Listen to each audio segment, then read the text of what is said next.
Sam Robson, first and last in the nets, always has something to work on.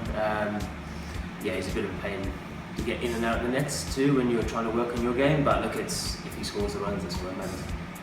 Who do you think he'd pick as best trainer? I'd like to say me. Yeah, like I've got quite a high work ethic, whether that helps or not is yet to be proven, but I like to hit my balls and I like to be in the nets as long as possible. Short tape. Not been fun times facing him. Luckily it's been 2020, so you can sort of back away and sort of claim that you're trying to hit one over extra cover and get away with a bit of murder, but yeah, he's not been fun to face. Brendan McCullum is probably the biggest hitter I play with.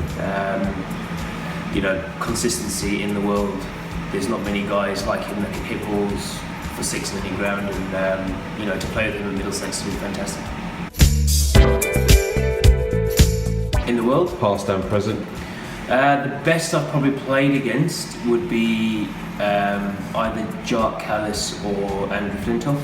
You know, each had their own. Jark was a better batsman, I reckon, in his pomp, or definitely a better batsman than Freddie in his pomp, and I think when Freddie was bowling as well as he has, he's probably the better bowler, so you can mix those two together, it would be the best, but I think Jark Callis has been the best all-rounder the world's ever seen.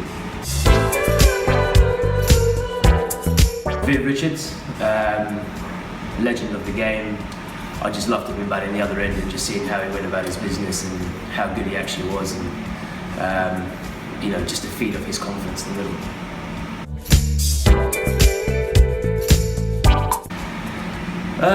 I'd like to say, well, 2 people, probably my father, number 1.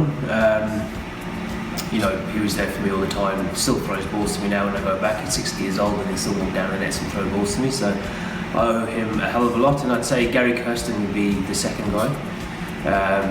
Same thing, I'd been through a couple of ups and downs in my career, and you know, after I became a professional cricketer, he was the one that I went to sort of help me with my cricket, and you know, he made me be a lot more consistent than I've ever been.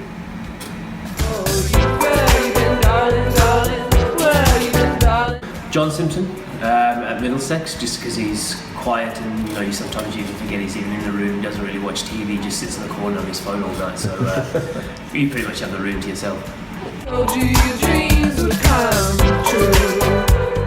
Sam Robson, he's definitely taken that.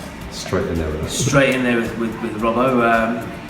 Lovely guy, strange guy sometimes, a little bit weird some occasions, but you know, lovely bloke, hard worker, but poor dressing. Just can't.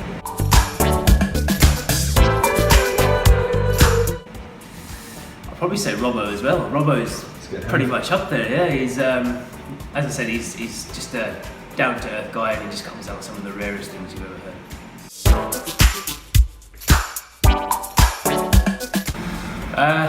Well, I don't really know, to be honest. See, just started, but you know, you always want to do better than you've done the year before.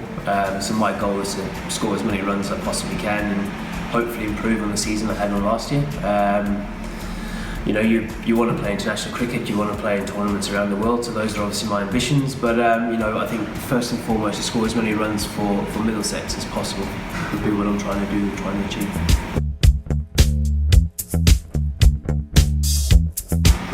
I'd say never give up. I think you're always not as far away as you think you are. It takes 1 or 2 good innings and 1 or 2 injuries to suddenly be playing professional cricket. You know, it's a tough business to break into. But once you get into it, if you take the opportunities with the hard work that you've done to get to that point, and you stick into those tough times, I think that, you know, as an aspiring player, that's everything you can wish for. Yeah, so I was 18, just finished school, and I was playing club cricket in South Africa for a team called Wellington Cricket Club, and I had a good start to the season, scored a bit of runs, and got called up to it's called amateur cricket, but it's still classed as first class cricket out in South Africa, and I got called up to that, and got told you're making your debut on Thursday, and we played against a guy that I watched on TV. He didn't play for South Africa or anything, but he was one of the quicker bowlers going around. And I remember getting 63 or 67, whatever it was, in my first innings, or the second, in my first game. And I walked off then thinking, I've just faced someone who I thought was one of the quickest guys got around in South Africa, and I managed to get through it and managed to somehow scrap to 50. So that if I do get better and better and better, and I keep improving how I want to improve, that I could potentially make it in professional cricket.